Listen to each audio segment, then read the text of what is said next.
Vai, Jerônimo. Rosana, eu não sei se vou conseguir hoje. Tá me dando um frio na barriga.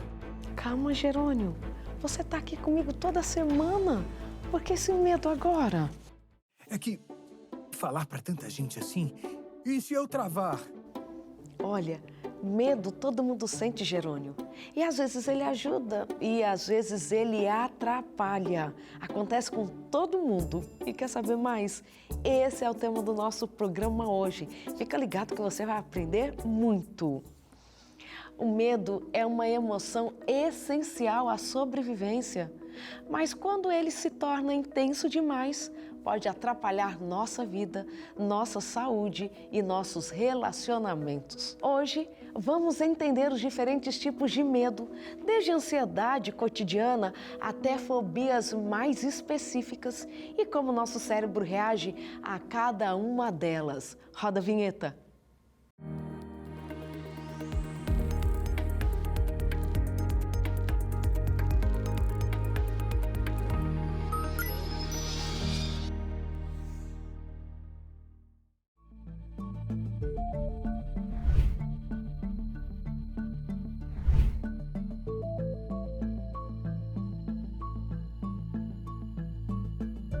O medo é uma emoção básica, universal.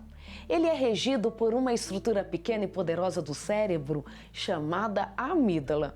É ela que identifica rapidamente se existe algum perigo ao nosso redor.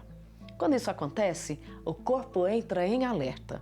O coração dispara, a respiração acelera, os músculos ficam tensos. É o chamado modo de sobrevivência que foi ativado. Esse mecanismo faz parte do design do nosso cérebro, ok?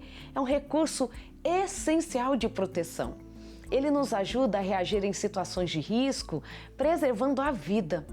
Mas, na vida moderna, esse alarme pode disparar em momentos que não representam um perigo real. É aí que o medo deixa de ser proteção e se transforma em obstáculo. Ele pode nos impedir, por exemplo, de falar em público, de enfrentar mudanças, de tentar algo novo. E quando fica intenso demais, pode evoluir para fobias ou transtornos de ansiedade. E a ciência comprova isso. Olha, em estudos com ressonância magnética funcional, pesquisadores observaram que a amígdala reage em milissegundos, sim, antes mesmo de termos consciência do que está acontecendo. É como se fosse um atalho no cérebro. Primeiro a emoção, depois a razão. Mas será que todo medo é igual? Não exatamente. Existem diferentes tipos de medo e cada um deles age de um jeito em nós. Mas olha, antes de falarmos sobre os tipos de medo, nós fomos às ruas para saber o que as pessoas pensam sobre o medo. Vamos ver? O medo é uma emoção que todo mundo conhece, nem sempre da mesma forma. Para alguns ele é um alerta de proteção, para outros um obstáculo que trava sonhos e planos. E você? Como você enxerga o medo? A gente veio descobrir agora nas ruas. Qual é o maior medo da sua vida? O maior medo da minha vida... Eu ainda não sou mãe. O maior medo da minha vida é não conseguir ser mãe. De gerar, sabe? Futuro, né? Às vezes tem coisas boas, tem coisas difíceis, mas isso causa um pouco de medo. Qualquer coisa que se refira às minhas filhas me trazem algum medo. Num mundo um pouco apavorante como a gente vive hoje em dia, qualquer coisa relacionada às minhas filhas me traz bastante medo. Você acha que o medo, ele ajuda ou ele atrapalha? Eu acho que tanto ajuda como atrapalha, né? Eu sou fisioterapeuta, sou da saúde, então ele ajuda em muitos momentos no sentido da gente ser mais cauteloso, mas também atrapalha porque pode nos travar, né? Eu acho que em muitos casos atrapalha, sim, porque causa uma insegurança, alguns bloqueios e nesse sentido eu acho que pode atrapalhar, sim. Mas, em contrapartida, também é sobrevivência, né? A gente precisa do medo para enfrentar algumas situações, enfim, e pensar de uma forma mais objetiva. Faz parte da vida, né? O medo, ele nos limita, né?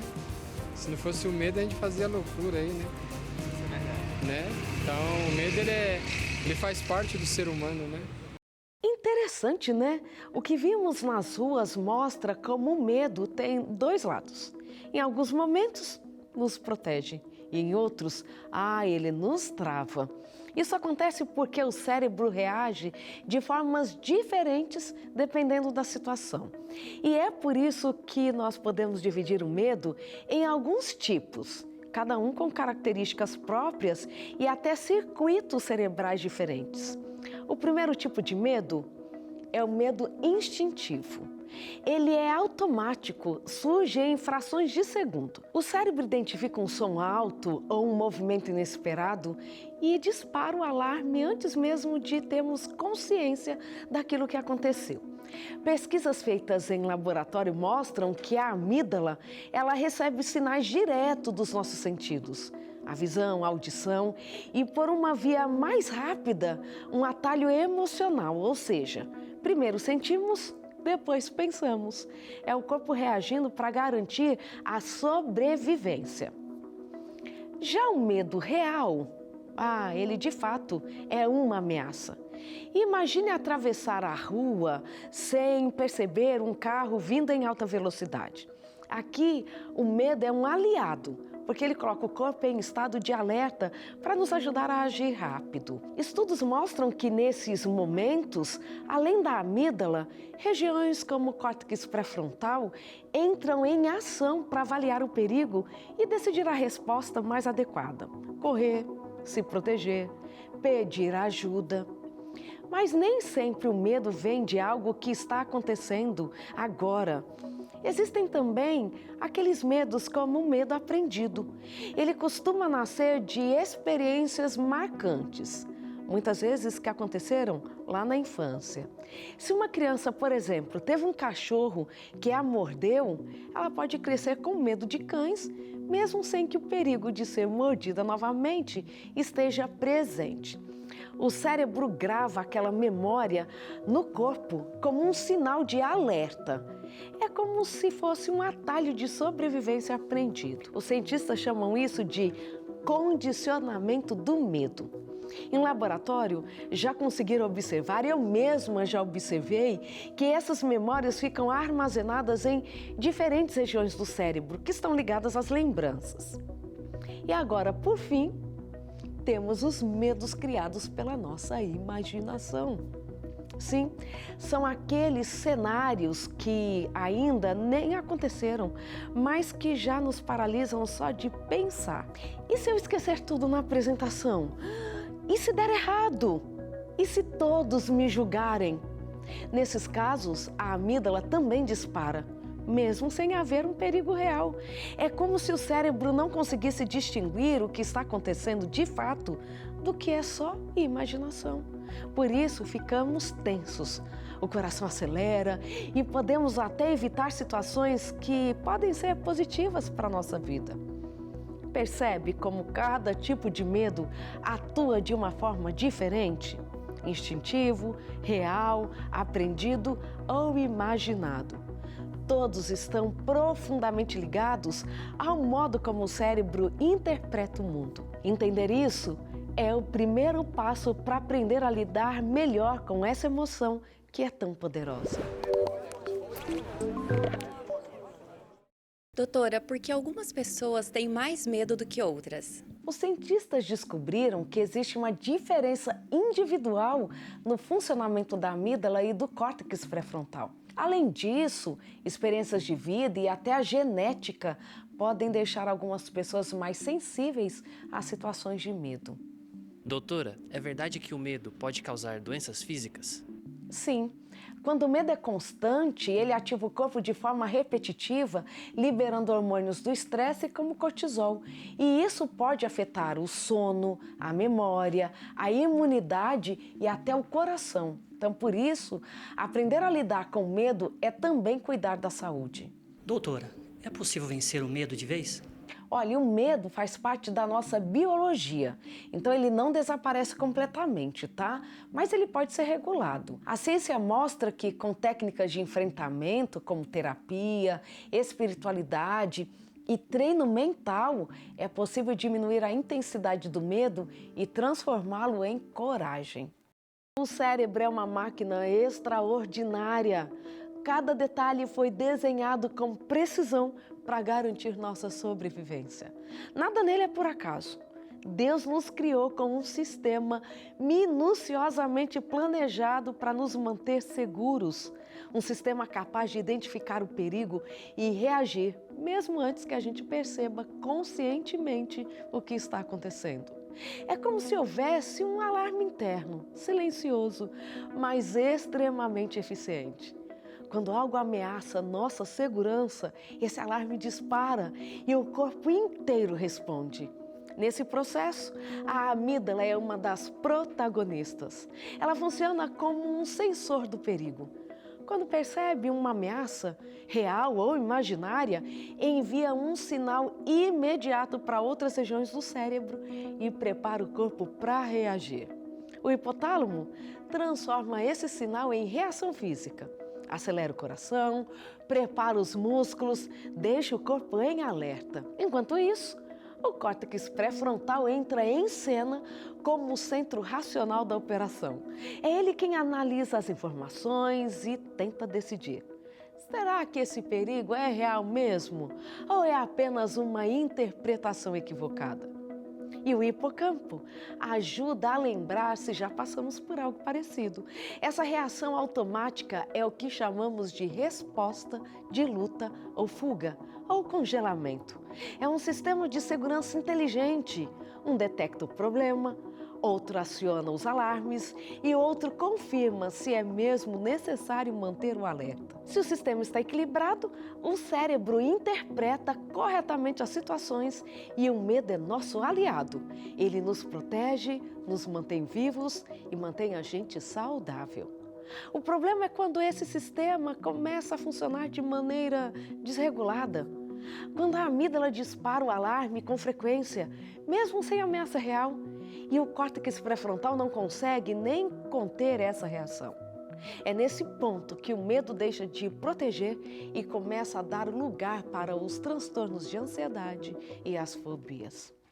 Para entender como o medo pode se tornar um problema, precisamos olhar mais de perto para quando ele perde a medida. Quando a resposta do corpo é desproporcional ao perigo real, o medo deixa de ser proteção e passa a ser sofrimento. E é nesse ponto que surgem os transtornos da ansiedade e as fobias, que são as respostas exageradas do cérebro que tenta nos defender, mas acaba limitando a vida. Entre os transtornos mais comuns está o transtorno da ansiedade generalizada, que é caracterizado por preocupações constantes e tensão física. Já o transtorno do pânico se manifesta de forma súbita, com palpitações, falta de ar e medo intenso de perder o controle. E entre as fobias, uma das mais frequentes é o medo de falar em público, sabia? Ela pode atingir qualquer pessoa, independentemente da idade ou da experiência, e impactar profundamente a vida pessoal e profissional. Olha, os estudos mostram que cerca de 30% da população evita situações sociais ou profissionais por causa desse medo de falar em público. Mas o que será que acontece no cérebro de quem sente isso? Quando as pessoas imaginam que serão julgadas, a amígdala cerebral interpreta a situação como uma ameaça, acionando o hipotálamo, que libera adrenalina e cortisol. O corpo, então, entra em modo de alerta. O coração acelera, as mãos suam, a boca fica seca e a gente chama em ciência de xerostomia e a mente fica em branco. Enquanto isso, lá no cérebro, o córtex pré-frontal, que é responsável por avaliar o risco e planejar a fala, perde momentaneamente o controle. E isso intensifica o nervosismo. Esse medo também afeta o pensamento, tá? A pessoa antecipa críticas, imagina erros e interpreta o próprio nervosismo como sinal de fracasso. Isso cria um ciclo bem difícil. Quanto mais o cérebro percebe a ameaça, mais forte é a reação física e maior a vontade de evitar a situação. E agora, para ver na prática como o medo influencia o nosso comportamento, vamos conferir um experimento bem interessante. Muitas pessoas têm medo de falar em público. A mão começa a tremer, o coração acelera, a voz falha. Mas será que esse medo se dá em relação à situação em si ou o que ouvimos antes de enfrentar um desafio? Para descobrir, vamos realizar um teste com 2 voluntários que vão executar a mesma tarefa. A diferença vai ser o que eu vou falar antes de começar o desafio. Vamos lá?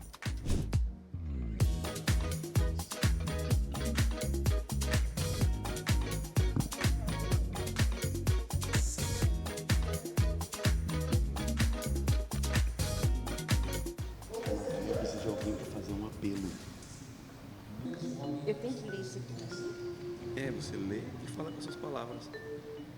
Um apelo para todo mundo. Nossa, mas tem muita gente, né, hoje no culto. Você está ansiosa? Eu tô assim, mas preciso ler isso aqui no final do culto. Tá. Mas não pode gaguejar, tá?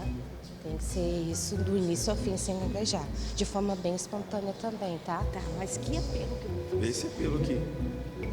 Eu travo em público. Não, vai dar conta, sim. É um apelo, olha aqui. Bem curtinho, ó. Vê o apelo. Não tem problema, você pode ler com calma, não precisa olhar para as pessoas. Eu não consigo nem ler em público, é sério, minha apresentação tudo eu travo. Às vezes me dá crise, eu começo a rir, é sério. Se você quiser, a gente pode ver de pegar o microfone e você ler ali mesmo, sem precisar ir lá no palco. É um pouquinho difícil, né? Eu entendo, o Rafael aqui dá aquela assustada. Mas assim, a gente precisa que você não, em nenhum momento, trave, fale, chega ali, bem espontânea, rindo, sorrindo no caso, e aí lê. Mas tem que ser um modo fala, sem ser bem travada, assim, tá bom? Sem mostrar ansiedade também, Cris. Precisamos que seja bem tranquila, tá? Ai, meu Deus, será que eu vou conseguir? Se travar, tá tudo bem. É uma ideia que a gente está pensando aqui para cada um colaborador participar. Mas não se preocupa, travou, tá tudo bem, acontece. De verdade. Todo mundo conhece você, sabe que você é uma pessoa muito simpática, querida. Então todo mundo vai entender essa situação. A única coisa que a gente pede, não deixe em silêncio. Aquele silêncio constrangedor, sabe? Todo mundo olhando. Amiga, a gente escolheu você porque a gente acredita em você. Entendi. Eu te conheço há tanto tempo. Eu sei que você dá conta, vai dar certo. E se travar, como eu te falei, tá tudo bem. Ficou nervoso? Tá tudo bem também. Precisa parar para respirar? Também. É só para ler, tá bom? Tranquilo. Tá bom, eu vou tentar. Vai sair feio, vocês vão ver. Tá tudo bem, o importante é você participar, tá bom? Tá bom. Não, Cris, você tá travando muito. Preciso que você fale de uma forma mais tranquila. Modo fala, como fosse uma conversa. Isso. Você tá falando meio assim, robotizada. Se solta, Cris. Ai, Jesus, eu não consigo. E não pode rir na hora, assim, desse jeito, demonstrar nervosismo. Não, mulher, imagina pelo. É uma brincadeira. É um experimento social. Experimento social. Tô suando aqui, tá frio, olha só. Cris, é brincadeira.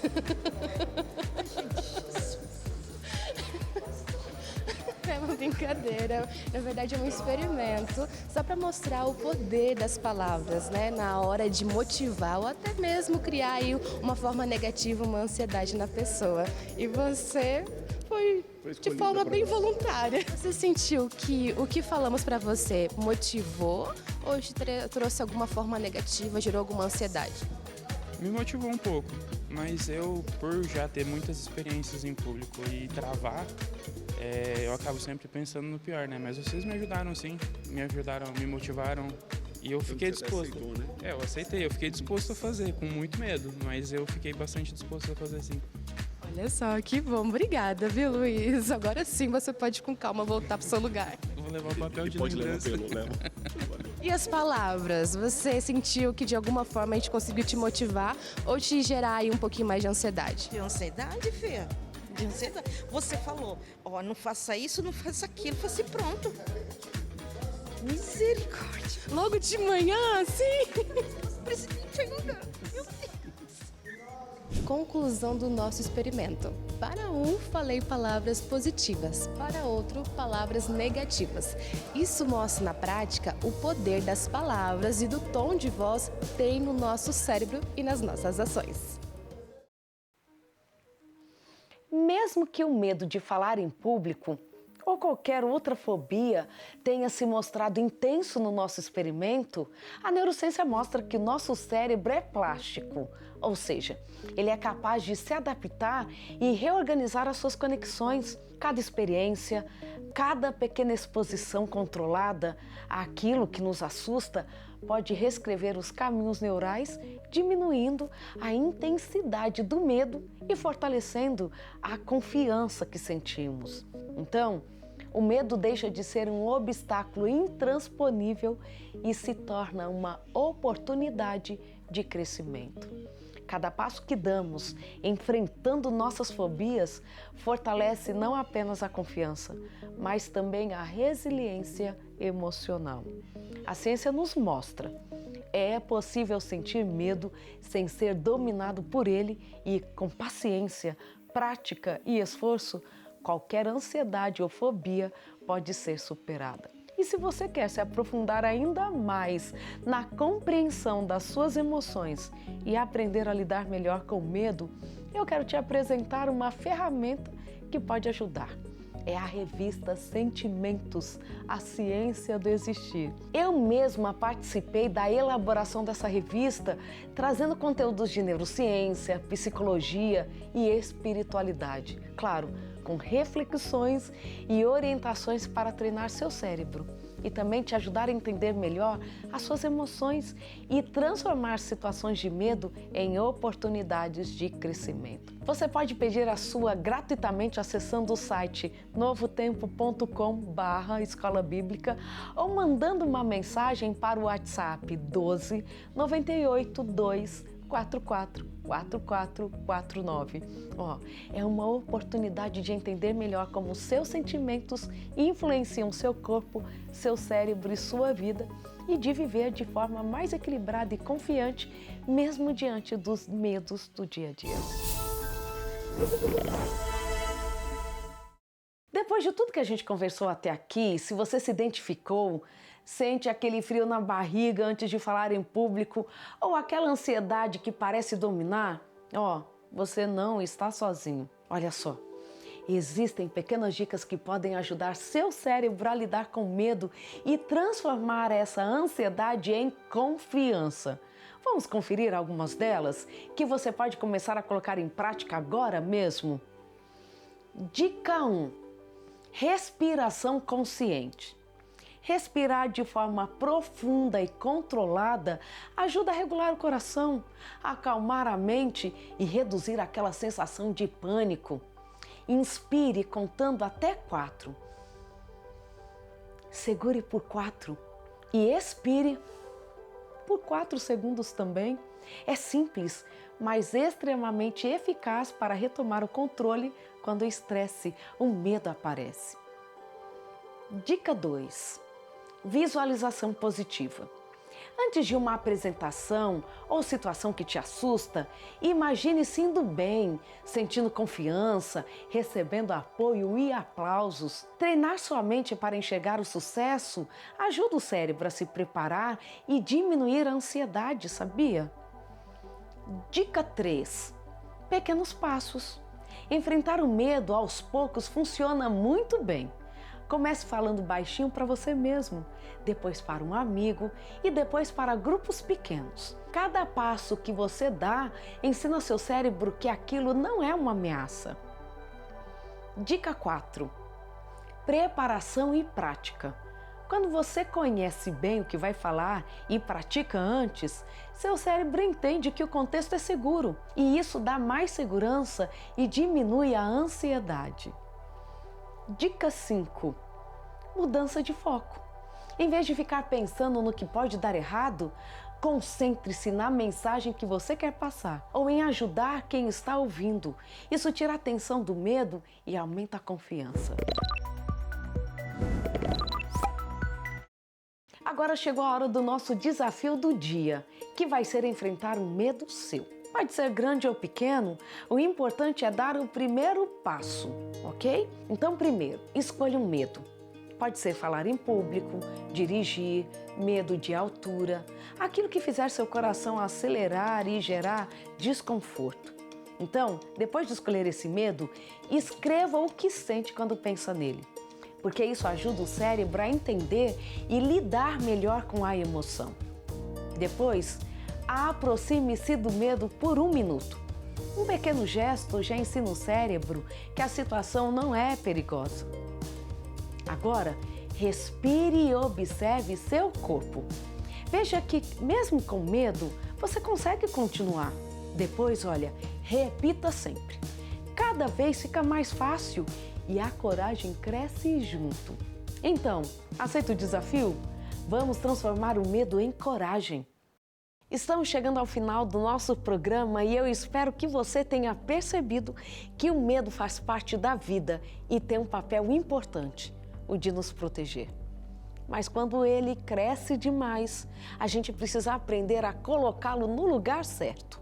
E o bom é que o cérebro é uma máquina incrível, capaz de se reorganizar, aprender e superar. Ele é plástico, flexível e pode ser treinado. Cada vez que você decide dar um passo, mesmo que pequeno, seja falar em público, abrir o coração ou simplesmente tentar de novo, o cérebro está se fortalecendo. É como se cada atitude corajosa criasse novos caminhos dentro de você, caminhos de confiança. E sabe o que é mais bonito?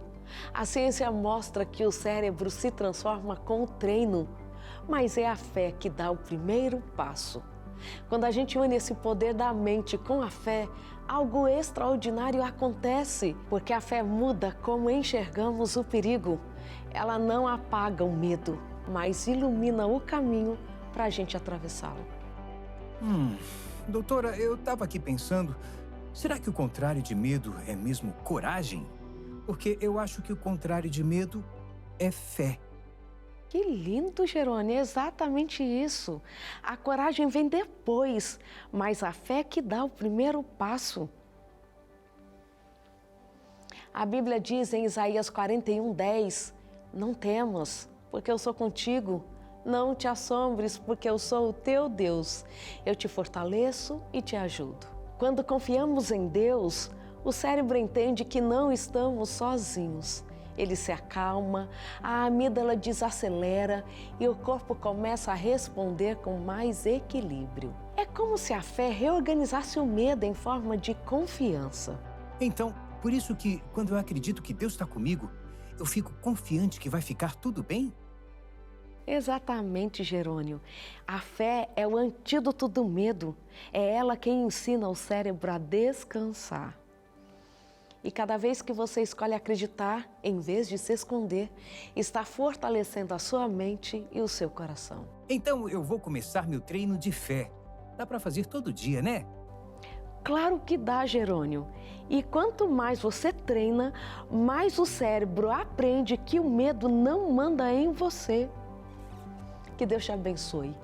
Que a sua fé seja maior que o seu medo e que você viva com coragem e confiança. Até o próximo Curiosamente.